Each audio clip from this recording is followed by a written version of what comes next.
Do you need to know Korean to study in Korea? Yes.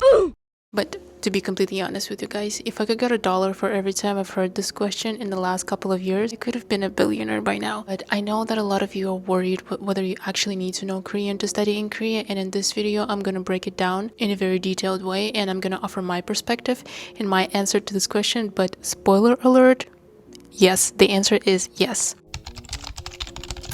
Hi, welcome. My name is Hope. I'm an international student studying in Seoul, South Korea at Ewha Women's University, and now I'm entering my junior year of college, which is crazy to think about. And I film a lot of informational videos about college life in Korea, a lot of vlogs on my YouTube, Instagram, and TikTok, so feel free to subscribe. And yeah, let's get started. I got inspired to film this video because I saw this recent post made by K Campus that says Korea to let universities use own language tests for international admissions. And basically, the premise of this news article is that the Ministry of Education will begin recognizing Korean proficiency exams administered by government certified universities as part of the college admission process. The ministry said on Tuesday. So usually, if you don't know, that was the thing of the past, I guess.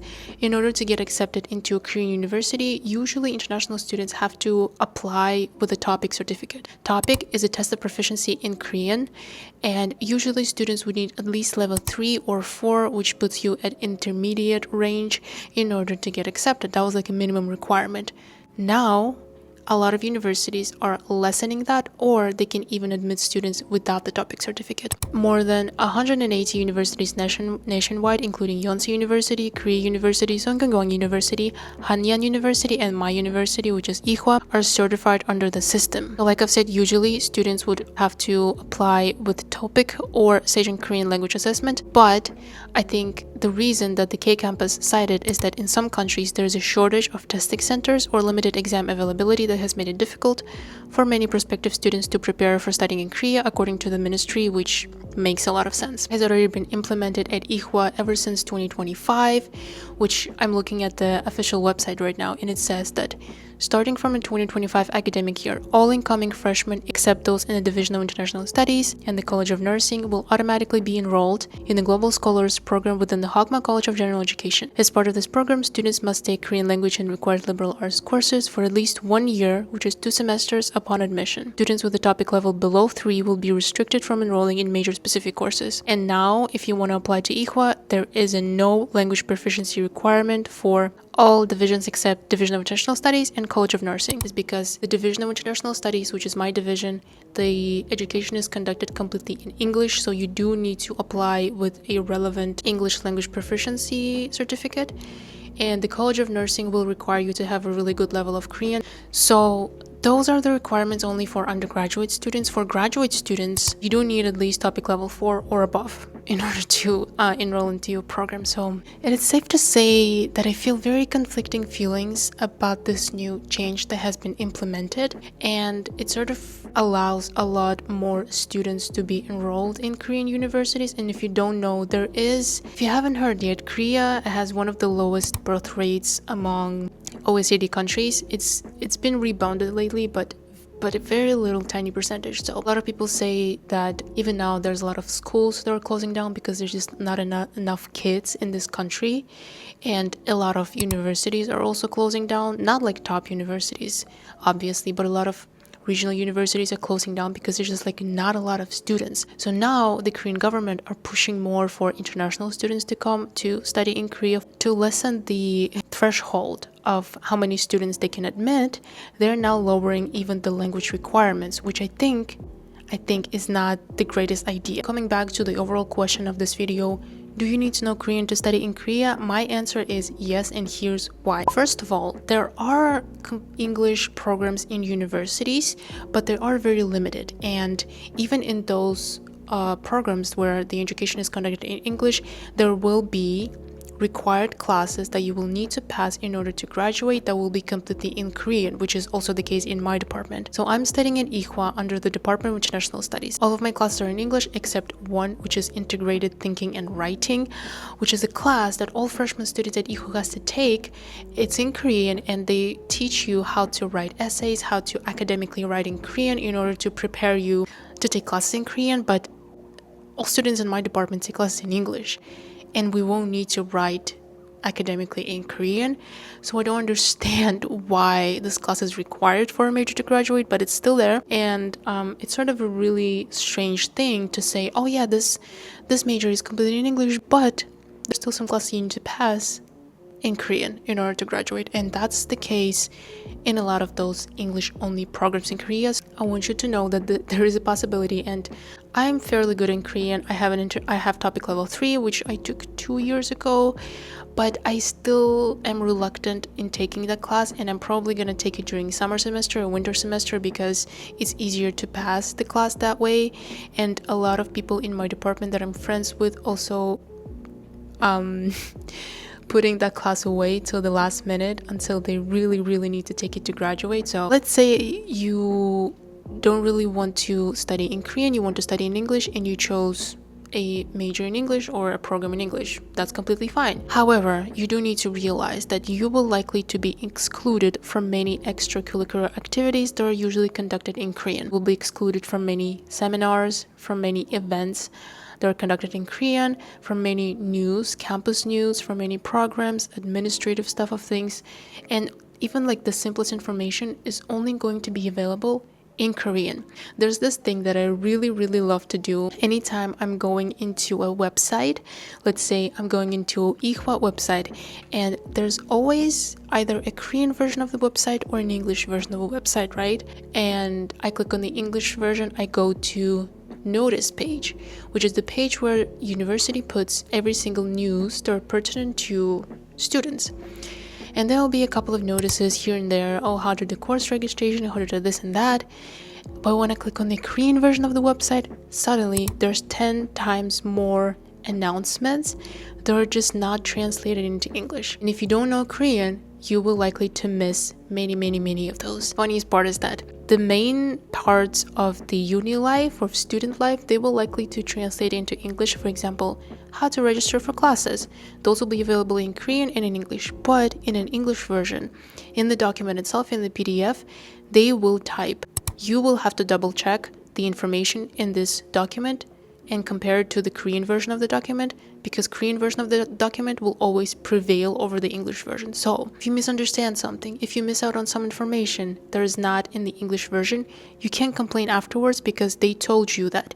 You have to double check it with the Korean version because Korean version is always superior to the English version. And that is the case in every single app, in every single website that I've used in Korea. For example, recently I had this weird thing that I had beef with my delivery driver, because the delivery driver would always be late to deliver my packages, but they would send me a notification, your package is delivered by the time that we said it was supposed to be delivered by like 10 p.m. But I opened the door, the package is not there.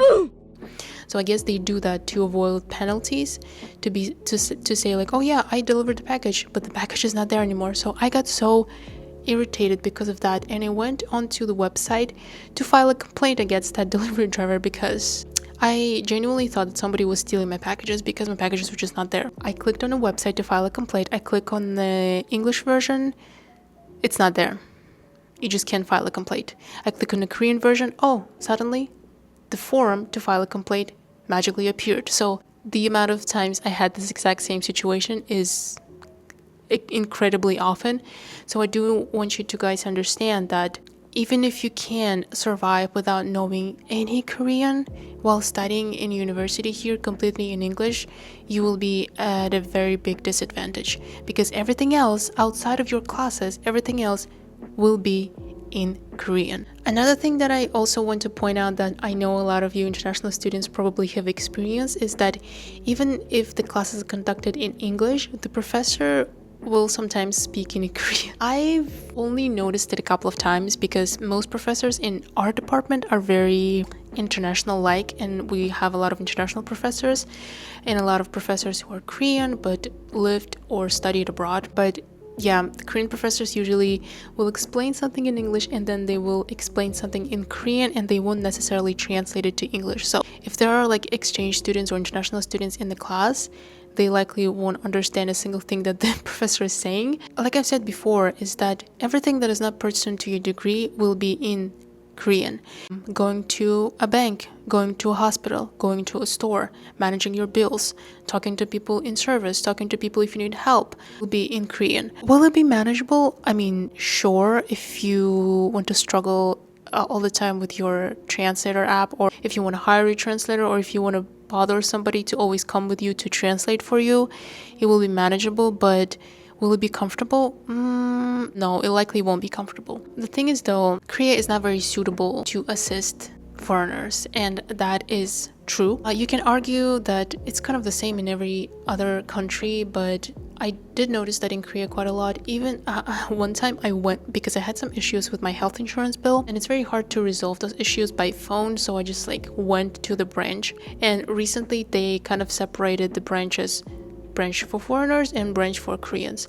So there are specific branches that assist foreigners, so I went to that branch. And so I think it's a Chindorimyok or Guroyok, I don't really remember, but I went there and they don't really assist you in any other language except Korean, but the branch is set up for foreigners. Okay.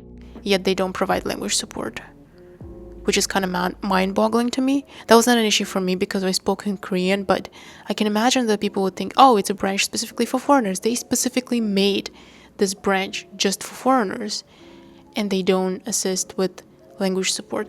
The thing is though, a lot of people say, oh, you shouldn't complain, but people can come here and they can learn Korean, and even though you're intermediate level now, it's still hard for you to say some things that are pertinent to your bank. If you have any problems with national health insurance bill, those are very hard words to communicate. No matter how long you've been learning a language, some things are just hard to talk about because you can do simple conversation in Korean, but it's still hard for you to communicate with a bank clerk or something. But yeah, that is something that you have to expect in a lot of the places. Banks, hospitals, like I've said. You can go out of your way to find specific places that cater towards foreigners and will offer services in English, but those will likely charge you more. Just from my opinion, they will definitely charge you more just for the language assistance. Next point I want to bring up is that if you plan to stay here after graduation and work here and live here after graduation, and if you're not learning the language, then what are you doing? Employment is already hard enough, and the competition right now to secure a spot in a good company is actually insane. And there's a lot of other reasons for that. There's a lot of reasons like AI. A lot of entry-level jobs are being replaced by AI. A lot of university graduates, because I think Korea has the highest rate of university graduates and people with higher education.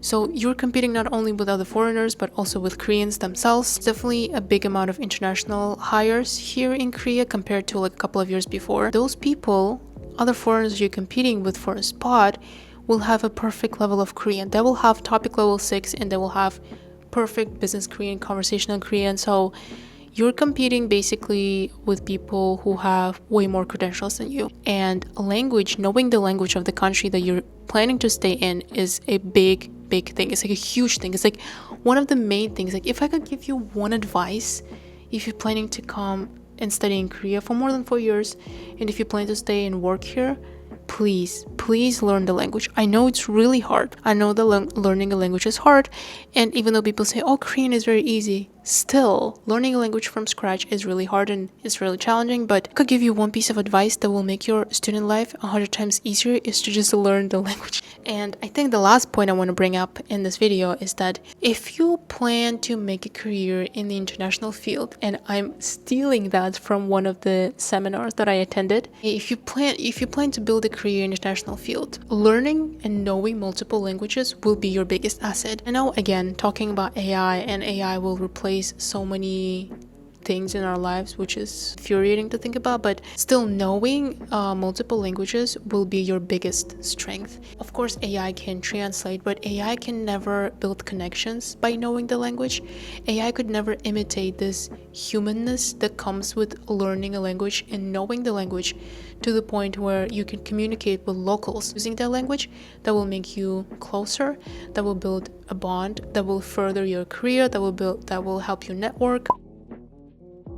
South Korea lowering the language requirements, in order to get accepted into university can be a good thing, but it can also be a bad thing. And unfortunately, I can see a lot of bad things in that. People come here not knowing the language, they come here unprepared, and they don't realize how hard it will be to learn the language alongside completing their degree.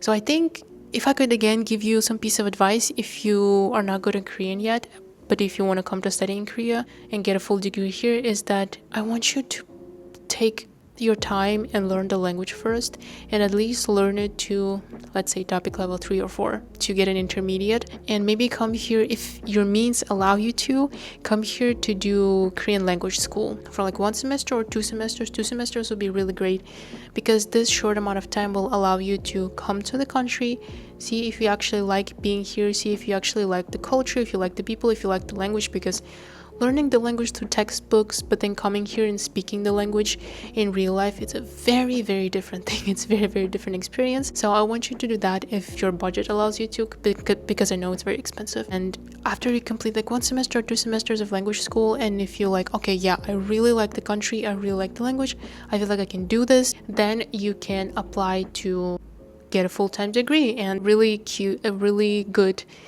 trick that I want you guys to know is that if you have a specific university in mind, say Ihwa Women's University, you can do language school here at Ihwa to get familiarized with the campus itself and with the university itself.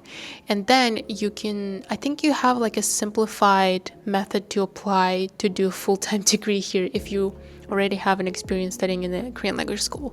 You can definitely even transfer credits or something like that. So the university already has a record of you, and it will be easier for you to get an admission, to get a spot at this specific university. So that's one trick that I want you guys to know. I think you already know my answer is that, do you need to know Korean to study in Korea? Yes, 100 times yes, 100% yes. Just wish that a lot of people would take this a little bit more seriously. And I know that if you're young, you tend to be very idealistic, you tend to be very reckless, you tend to be like, I'm just gonna be fine, I'm gonna be okay. You likely would be okay, but it will likely be very challenging. I want you guys to understand that studying in a foreign language is really hard, because when you're taking a class and you're surrounded with Koreans who study in their native language, but you, no matter how good you are at Korean, academic Korean is a completely different thing. You will have to listen to the lecture, you have to translate stuff that you don't understand, you have to then learn it, you have to then apply it. So you will do double the work the Korean students do. Or are on a scholarship, if you need to maintain a certain GPA, that will take so much time and it will take so much effort. So my respect is to all international students who study here in Korean language. I know that it's very hard and I'm rooting for you. I know that you will do great, because if you went through all that to get your degree, I have no doubts that you will do great in adulthood. If you come into studying Korea and you have not learned the language yet, what are you doing? If you want to learn more about very realistic things that nobody talks about studying in Korea, check out my playlist. Thank you for watching. I'll see you in the next one. Bye.